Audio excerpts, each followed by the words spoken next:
This Board of conference will now be recorded. Sorry, go ahead. Select- I'm going to call to order the Board of Selectmen meeting for March Board of 16, Health. 2021. And I want to start off with a roll call. I'm sitting in for Pam. I'm Sharon Flieger, the Vice Chair. Kevin, are you I'm here. okay? Matt I'm here. and Ron. I'm here. All right, we have a quorum. So pursuant to Governor Baker's March 12, 2020 order suspending certain provisions of the open meeting law, GLC 30A20, and Governor's March 15, 2020 order imposing strict limitations on the number of people that may gather in one place, this meeting of the Harwich Board of Health is being conducted by a remote participation. No in-person attendance of members of the public will be permitted, but every effort will be made to ensure that the public can adequately access the proceedings as provided for in the order. Okay, we're ready. All right, so the first thing is the minutes. Have you looked at the minutes? Does anybody have any corrections, comments? Nope. Nope.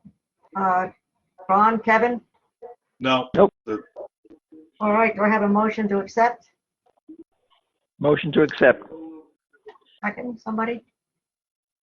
Second the motion. Okay, everybody agreed? Kevin? Agreed. Matt? Yes. Ron? Yes.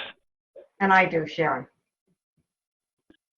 Okay, that's moving on to the Board of Health work session. This is Megan. Yeah, the first item on your work session is a staffing update. As some of you may know, I took a new position as the Assistant Town Administrator starting last month, and I've been doing Assistant Town Administrator and Interim Health Director for the last 4 weeks. And last night, the Board of Selectmen confirmed the choice of Town Administrator Joe Powers of our new Health Director, Dr. Katie O'Neill. You may remember her or recognize her as Katie Tenalia, our Senior Health Agent. She's been around for the last 3 years, and she's done some great work stepping in for me when I've been unavailable through all of COVID, when I've been on selectmen's meetings, and Katie's been kind of taking the reins with the homebound vaccination plans, and she has a great working relationship with all of the engineers and the builders, where she's been reviewing plans, septic plans and building permits. She has a great rapport with staff, and I'm really, really happy to let you know that she will now be your new health director.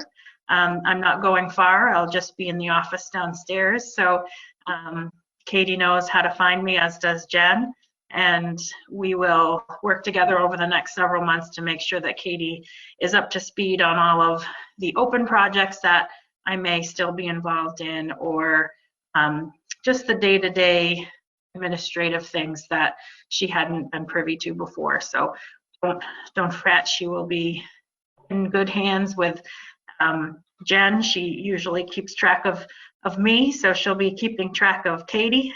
And I'm glad to say that she is here on the call right now, and if she can unmute and just say a couple words, that's great. If I know you've got dogs barking in the background.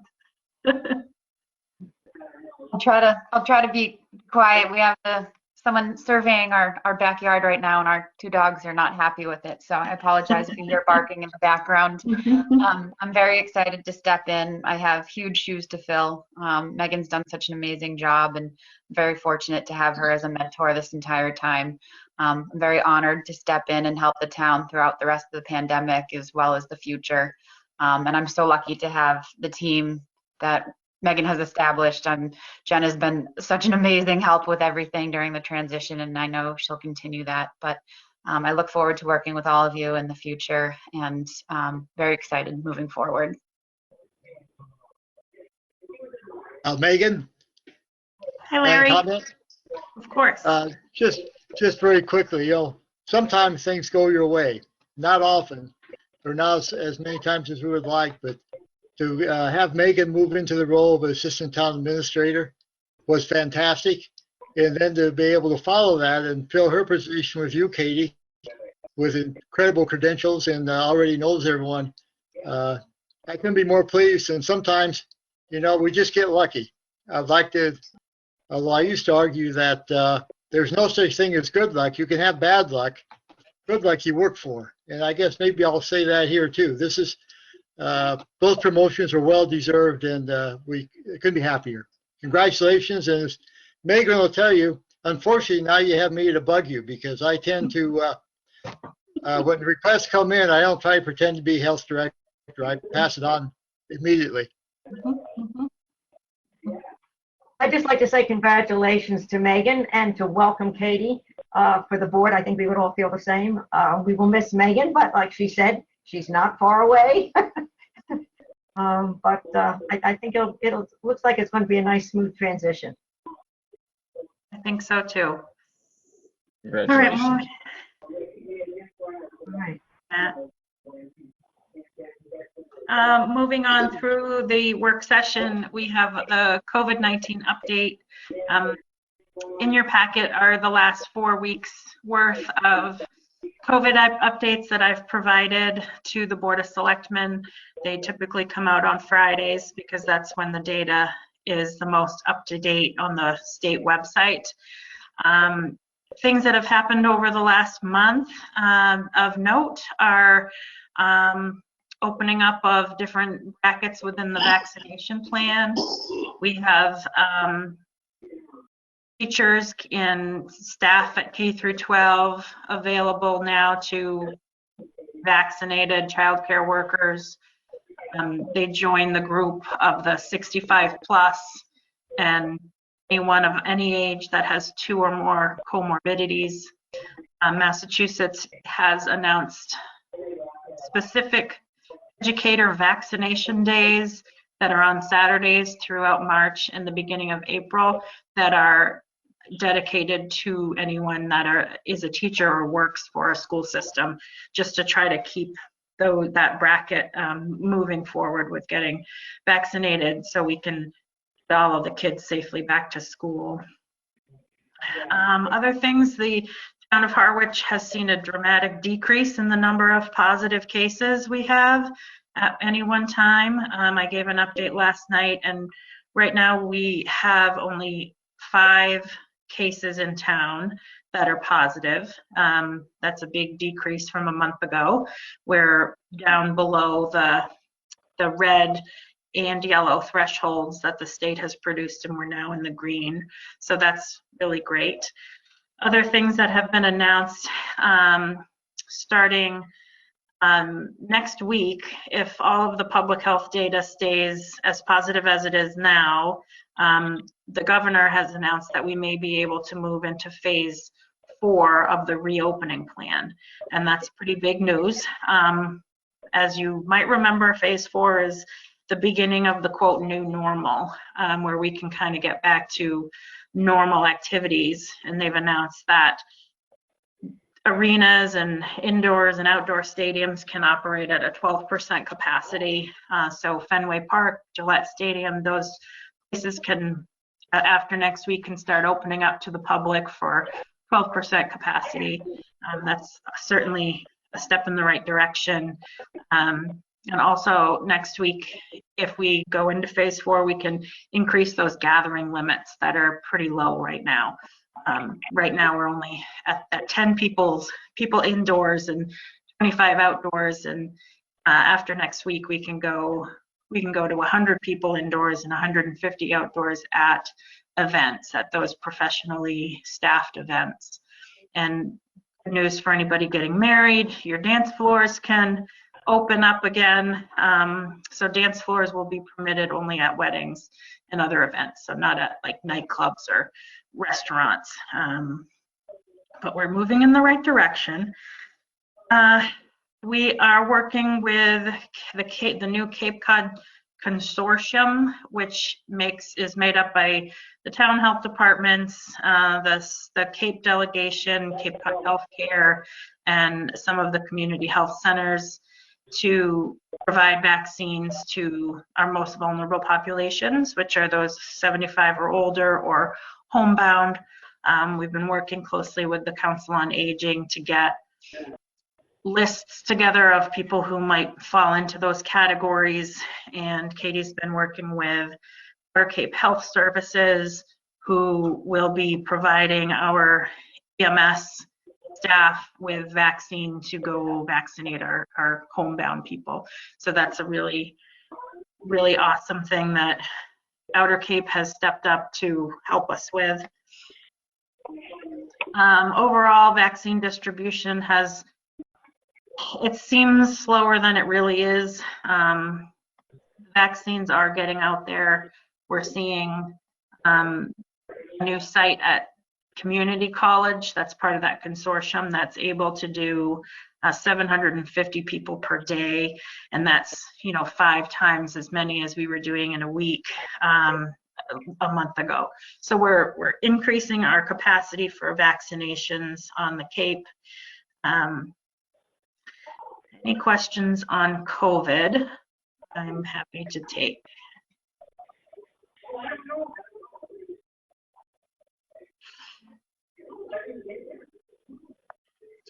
Okay.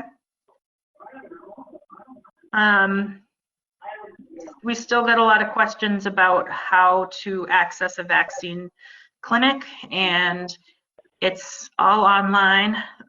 If you're able to get online yourself, then you'll access it online. If you have no computer or no internet service, or you have no idea how to navigate a computer system, then you can contact the Council on Aging or the Health Department for assistance with that. But otherwise, it's the mass.gov website, and you'll click through to find a vaccine site near you. Don't be surprised when it says there are no vaccines currently available, because as soon as they're online, they are snapped up in a second. So Cape Cod Community College site does have an option for a waiting list. If you get onto the site and see Cape Cod Community College, you have an option to sign up at some points, not always, which is really what's frustrating for a lot of people. But you can get your name at the bottom. There's an option to put on a waiting list. You have to be able to be at that clinic site at that day if they do call you, and it's fairly last minute.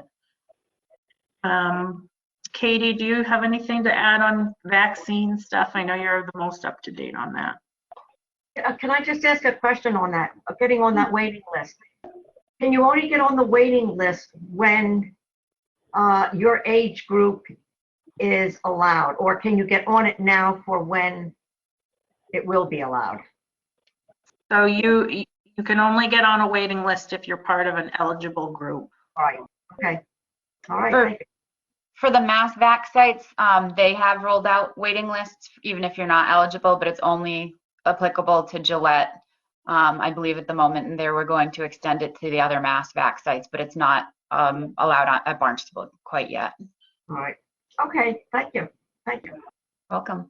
So we did get confirmation that the vaccine has been received by Outer Cape, so we're hoping to start the homebound vaccination either this week or early next week.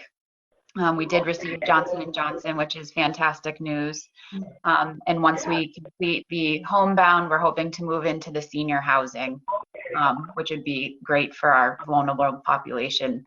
The health department does receive phone calls from the clinics every once in a while that they need to fill spots. So we have been keeping an ongoing wait list for people. It's really very last minute that we get the phone call, and you have to be able to go really at a moment's notice. So, but we have been able to help some people get vaccinated that way as well. Nice. Well, if there aren't any other COVID questions or discussions, we can move on to the next item on the work session, which is a vote to consider, let me find the language. Alright.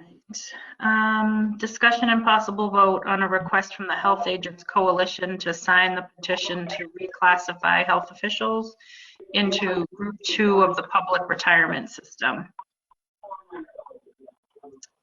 And before we go on, if Mr. Sweeney, would you mind muting your microphone? We're just getting a little background noise. Sure. Thank you. And Ron, we're hearing some background noise from you too. Let's see. Let's see. How do I do that? What do I do? Are you on your cell phone? Yes. *6 to mute, and then Star *6 to, yeah, to unmute as well. Perfect. Thank you. And when you want to say something, just feel free to unmute. It's *6 again. Thank you. That's better. Okay. So in your packet, there is a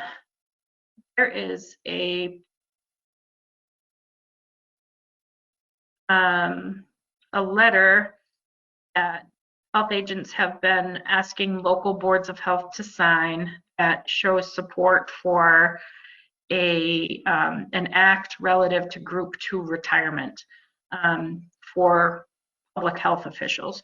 So Group 2 retirement is for the public retirement system. Public retirement system has, I think, 4 groups altogether. Right now, health officials are lumped in with other clerical type staff in public health, in public administration. So there's group 2, which includes police and fire and other public safety people. And then there's Group 3 and Group 4, which have different types of people. But designation to Group 2 means that there's a younger age to be eligible for retirement. So the petition, excuse me, goes to the state representatives and senators to request them to co-sponsor the legislation. This is something that health departments have been trying to do for years. However, with the pandemic, it sort of pushes health people up into the realm of public safety. So there are 2 letters in your packet that one goes to the senator and one goes to representatives. It's the same letter, and it's a template letter that has been provided by the county. So it's a pretty generic letter. However, it does say that we've made our way up into public safety, and we would like to be recognized in the public retirement system in Group 2. So it's right now and before you is a vote to either sign it or amend it or do nothing. So that's what's before you now. I think it's a good idea because your counterpart, fire inspector on the fire side, does exactly the same thing a health inspector does by going into a private or commercial property. It's just a different inspection, but it's the same thing. So it's definitely warranted to be moved up into that.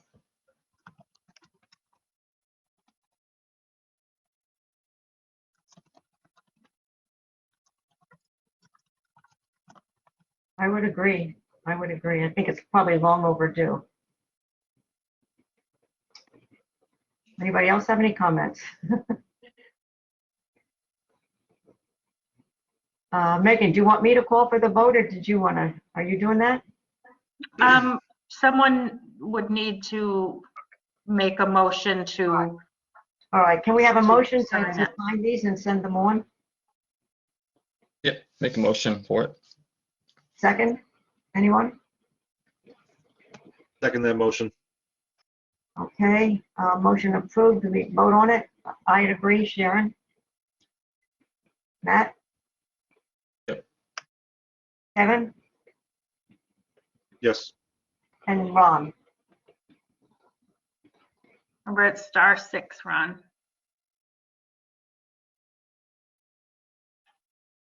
Yes, Okay. yes. All right. Okay, good task. All right. All right. Was there more to that one, Megan?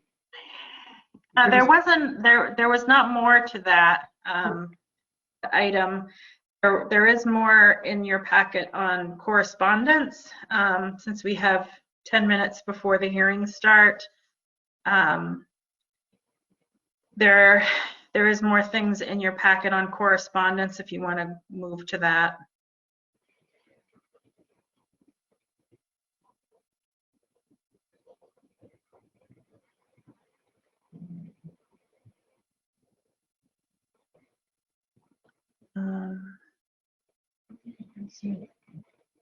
So in with your correspondence are some things we get mailed to us every now and then, and one to look at is the Eversource Notice. This notice is something we get every year when Eversource plans their 5-year vegetation management plan for Cape Cod. They post it, and in your packet are the 2 websites that they post the 5-year vegetation management plan on, and you're able to look at them and see what's going on. The plan, the yearly operational plan, is online as well, and what that shows is where they're potentially going to spray in the right-of-ways. So this is something that usually sparks a discussion with BOCA and Protect Our Cape Cod Aquifer. They may, in the few weeks coming up, may request to get on your agenda to discuss this. In the past, when that comes up, it goes before you and you discuss it and possibly vote on sending a letter to Eversource urging them to not spray in Harwich. So that's the bulk of the correspondence. And then the other thing we can do before the 7 o'clock hearings is go to permits. Is that something you're interested in doing?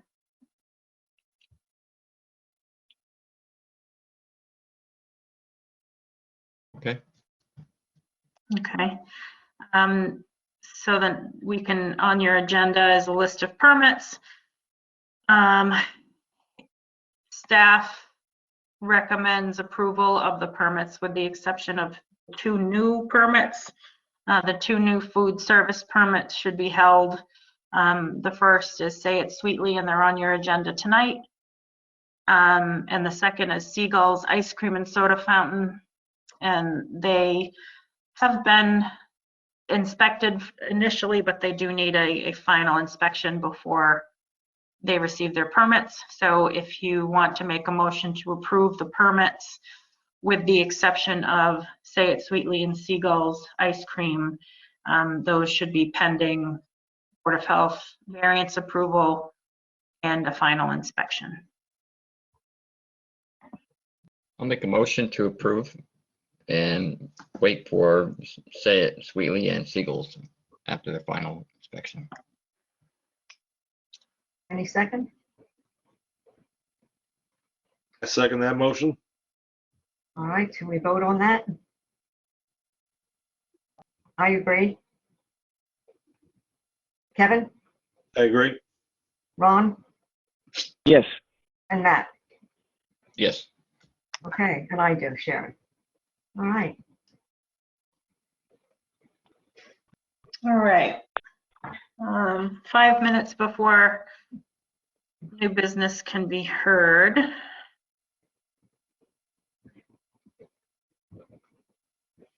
Where are we?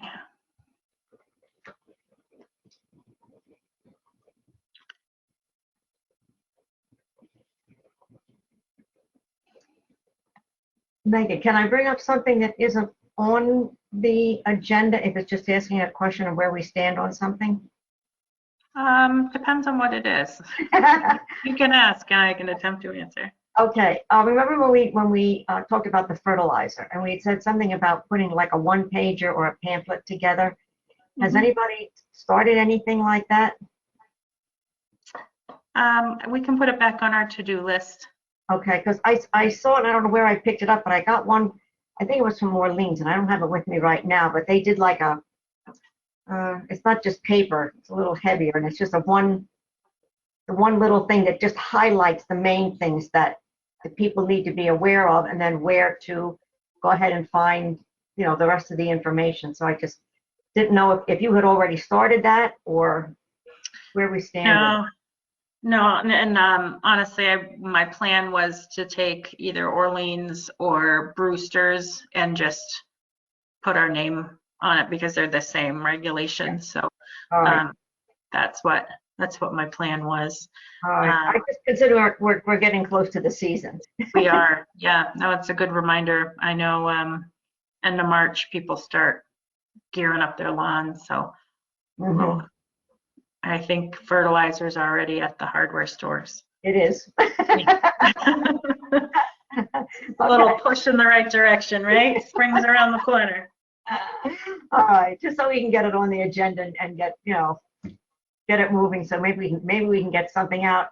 Mhm. Somebody that had asked me about it said they had a suggestion of maybe handing something out at the town meeting.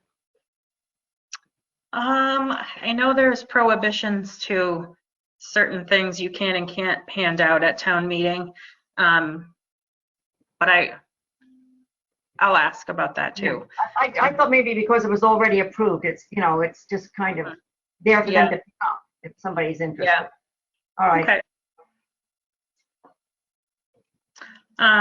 While we're talking about town meeting, everyone should be aware it was changed to Saturday, May 8th, outdoors. So it's back where an annual town meeting from last year was on the football field behind Monomoy High. I think it's set for 10 a.m. Rain date of the following, not Saturday, but the one after that. So we aren't near Mother's Day weekend. So it would skip a week. Okay.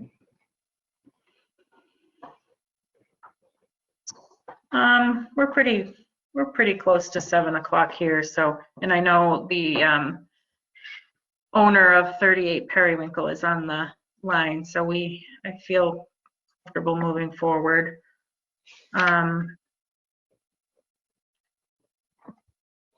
So new business on your agenda tonight is a show cause hearing for Sweeney for 38 Periwinkle Way to show cause hearing for failure to comply with an order issued to upgrade a failed septic system. A little bit of history on the property. The health department received a real estate transfer inspection report in 2019, presumably for a sale of property, and the inspection report indicated a failed septic system due to cesspools. An order letter was issued in the late fall of 2019, and that order required upgrade within 45 days. 2020 came and went with COVID, and nothing was followed up on our end, and it came back up on our calendar, and we issued a second notice to Mr. Sweeney regarding the failed septic system, and requested that he be present for a show cause hearing. So I will turn it over to Mr. Sweeney to give any further background. You'll just need to unmute your line. Yes, I'm Jim Sweeney on behalf of the Sweeney Family Trust. Yeah, so I guess at the time my mom received that notice, she didn't have the financial means to to replace the system. In the interview, after receiving that notice, I spoke with, it may have been Jennifer at the health department a month or so ago. And I inquired about any possible betterment programs that might be available. She told me about the Barnstable County program, and we applied for that loan.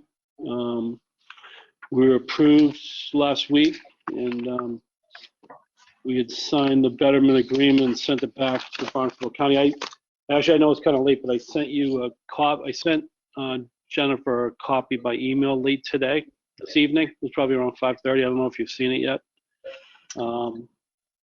And we also contracted with Engineering Works, Inc. Peter McEntee. We signed a contract with them to. They've agreed to prepare the septic design for approval by the town. So that's kind of where we are right now.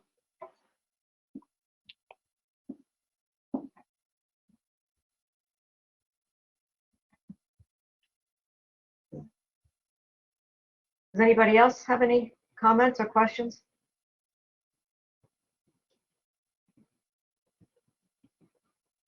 Okay. Megan, you want to give your recommendations? Sure. We did receive 2 documents from Sweeney Family Trust today, right around 5:30. One was a contract with Engineering Works, and one was the approval of the betterment loan. So my recommendation moving forward is that the engineer shall schedule soil tests for the upgrade within 7 days of the agreement. They don't have to be conducted within 7 days, but they need to at least set the soil tests up within 7 days. An application for an install shall be submitted within 30 days of those soil tests, and the upgrade shall be completed within 45 days of application approval. Further recommendation that if these conditions are not complied with, that a fine of $100 per day shall be issued to the owner. Okay. I guess with that, I would close the hearing. And do I have a motion from anyone?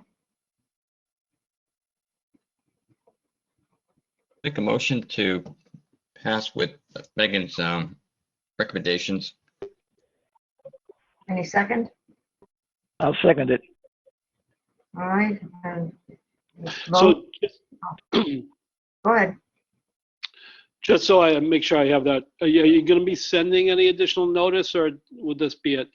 So soil test scheduled within 7 days, right? What was part 2 of your order? You'll need to engage with a septic installer who will submit an application to install the system within a month of that soil test. Okay. And then once that application is approved by the health department, the upgrade will need to be completed within 45 days of that approval. And you will receive a conditions letter with all of this in it. Okay. All right, thank you. Okay. Are we ready to vote? I would agree. This is Sharon. Matt? Yes. Kevin? I agree. And Ron? Yes. Okay.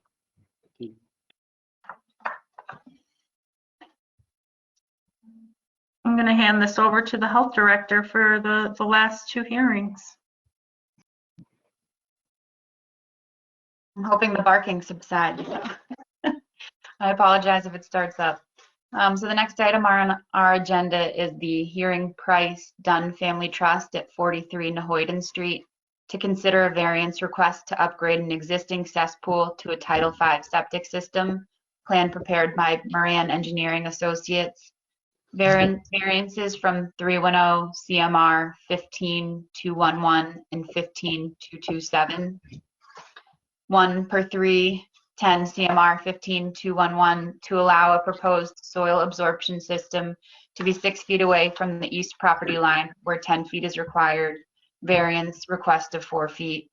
Number 2 per 310 CMR 15221 to allow a proposed soil absorption system to be 5 feet away from the south property line where 10 feet is required. Variance request of 5 feet. 3 per 310 CMR 15211 to allow a proposed soil absorption system to be 18 feet away from the crawl space where 20 feet is required. Variance request of 2 feet. And number 4 per 310 CMR 15227 to allow the septic tank invert to be 0.55 feet to high groundwater where 1 foot is required. Variance request of 0.45 feet. Okay, with that, I'd like to open up the hearing. Hello, Dan Croto from Moran Engineering. This is there's not a change of ownership, but the owners were looking to update the existing sunroom. So the sunroom's leaking, so they filed a building permit for the sunroom, and then it was realized that the house itself is on old cesspools. So they were required to put an updated septic system in. It's a 1955 house, probably same about age of subdivision.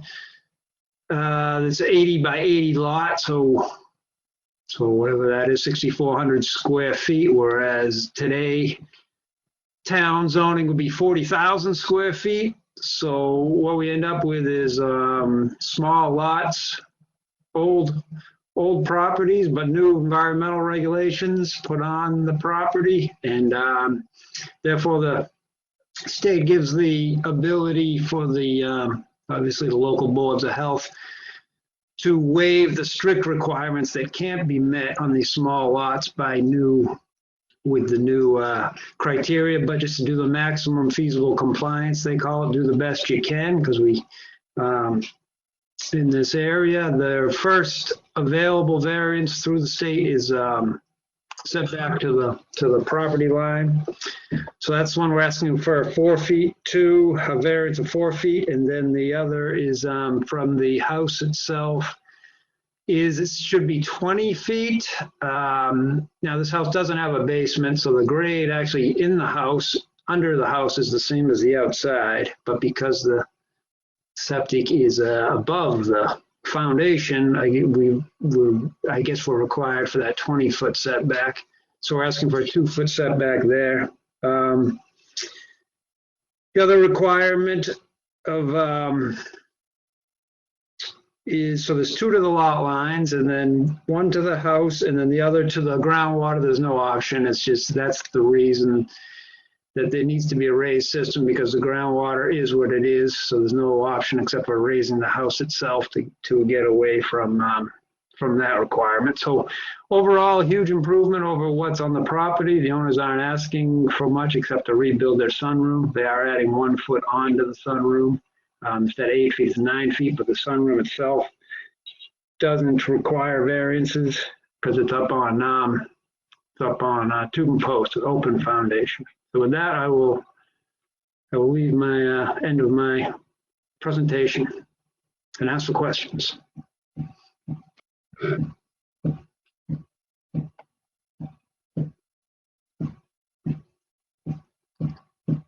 Any questions or comments from anyone?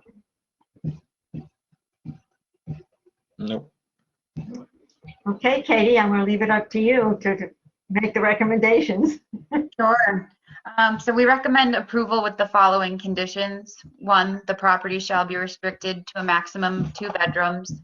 2, no increase in habitable space or square footage allowed without the approval of the Board of Health. And 3, variance approval and conditions to be recorded at the Barnstable County Registry of Deeds. I guess I should have closed that hearing before we did that. But I don't know if we needed to actually say that, but, okay, do I have a motion? Make a motion to approve with Katie's recommendations. Okay, second. I second the motion to approve. Okay, everybody agree? I agree. This is Sharon.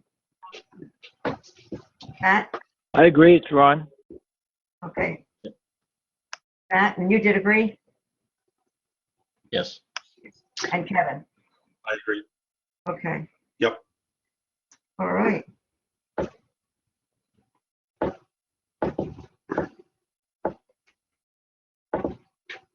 Okay, so we can move on to our next hearing, which is Say It Sweetly at 560A Route 28 to consider variances from the Food Code 1999 Federal Food Code. Chapter 4, 301.12, relief requested from the requirement of a 3-bay sink, alternate warewashing procedure proposed. 2, Chapter 5-203, 0.13, relief requested from the requirement of a separate hand washing sink, alternate hand washing location proposed. 3, Chapter 6-301.1, relief requested from the requirement of a service sink, alternate service sink, procedure proposed. Okay. There's someone here for this hearing? Need to open the hearing first. Okay, I open the hearing for Say It Sweetly at 560A Route 28.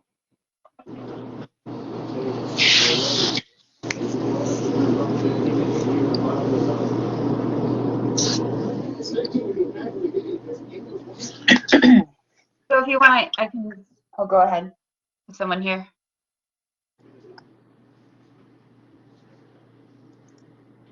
Oh, no, I see a green light for Jessica. Yes, that's me. Okay, are you the one here for the Say It Sweetly? Yes. Okay, do we have any comments or is anything you want to say? Well, I have an alternate place to use right now, which is the West Chatham Grill. And then as of April 1st, I will be able to access the Mad Minnow. They are not open now because they open April 1st for the season.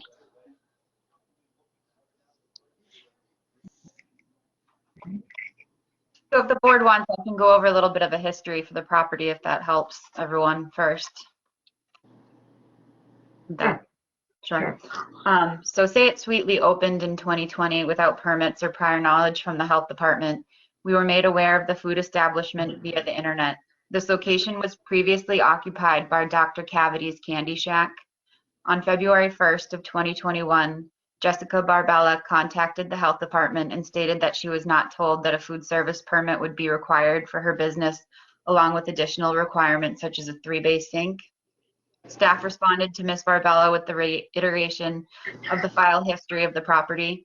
A 3-bay sink is not allowable due to the size of the septic system. The septic system is designed for retail only and not for food service.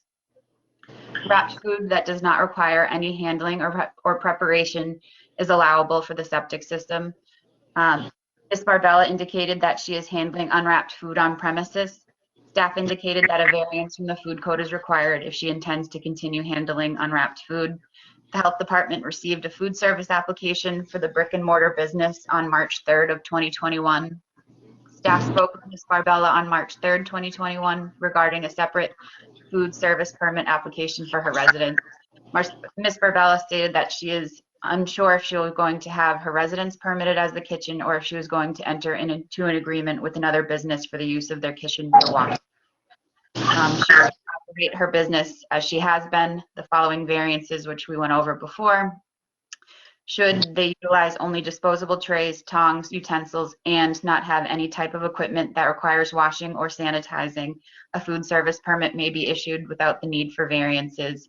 Should any utensils, trays, or equipment come in contact with food, there are several recommendations. So I don't know if Ms. Barbella wanted to comment on what her plan was moving forward, if she's made a decision.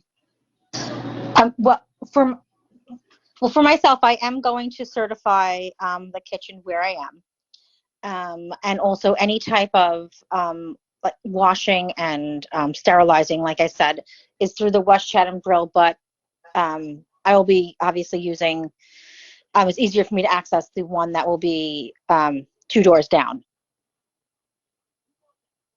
There is nothing being cut or heated in the store right now.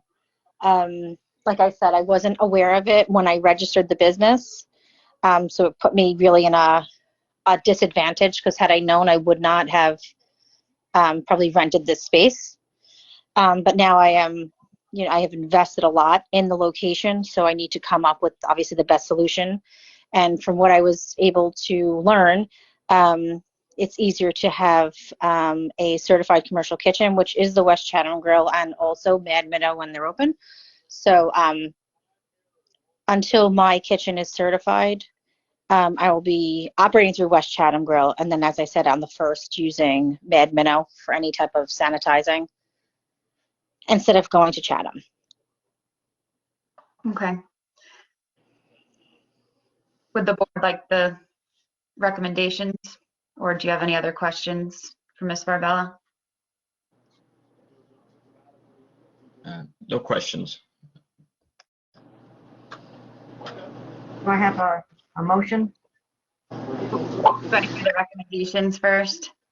Oh, go ahead. I'm sorry, Katie. So the recommendations are that variance request approved with the following conditions. 1, equipment shall be washed and sanitized in a licensed kitchen, either residential or commercial. No expansion of food service beyond the proposed operation. 3, the variances are non-transferable.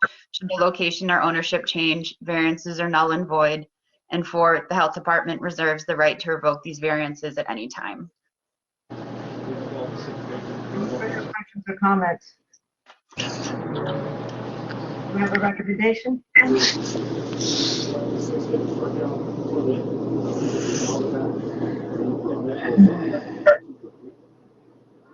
Do I have any recommendation? For myself, no, I'm satisfied with what is being proposed. Okay. All right, I guess I'll close the hearing. And do I have a motion?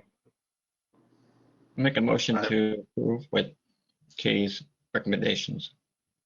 A second? I second the motion to accept the recommendations. Okay, we'll take a vote. I agree. Sharon Flieger? Matt? Yes. Kevin? Agreed. And Ron? Yes. Okay. Okay, moving on.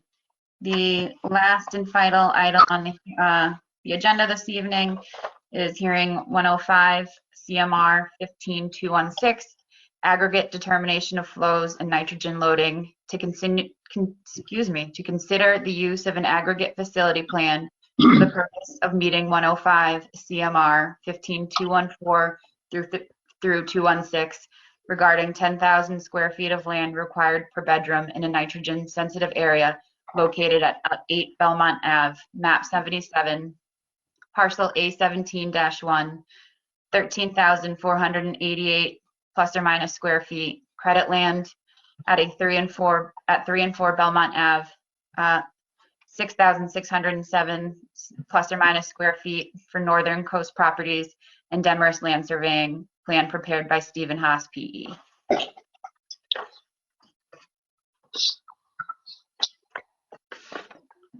Good evening. Can you guys hear me? Okay. Good.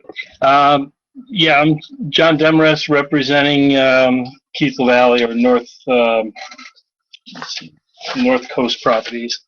Pretty much what we're doing is just he owns the piece of land across the street, and we're just getting the nitrogen credit easement on that plan, on that piece of property to create over 20,000 square feet for a 2-bedroom house on 8 Belmont Road. our avenue.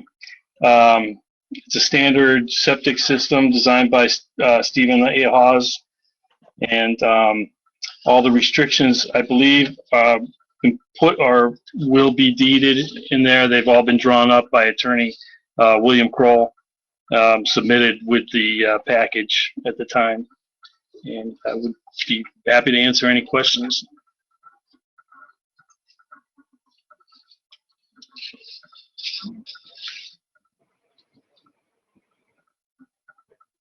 No questions?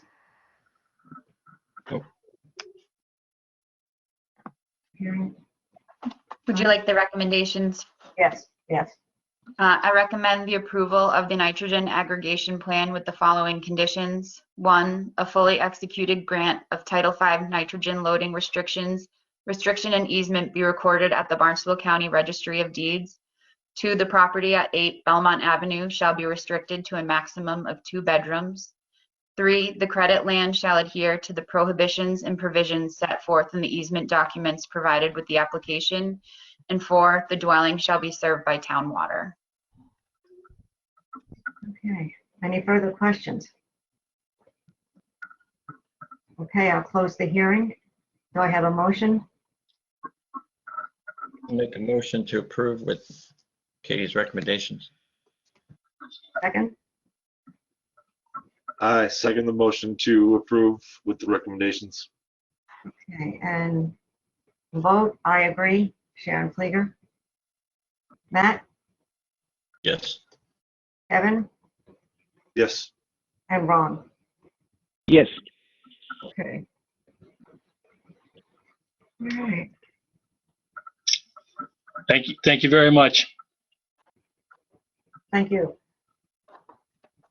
All right, now we have the report of the health director. So that was covered in between the. Oh, we did do that. All right. Yeah. We did. So I believe we are all set, unless anyone has anything else. Well, we can't on the agenda. Okay, do I have a motion to close the meeting? Make a motion to close the meeting. Second? I second the motion. Okay, and I agree. Sharon Flieger? Kevin? Agreed. Matt? Agree. And Ron? Agree. All right, meeting closed. Hey, thank Good you everyone evening, for a great first meeting. Thanks, Yes, everyone. Katie. See you later, guys. Have a good All night. right. Okay, bye.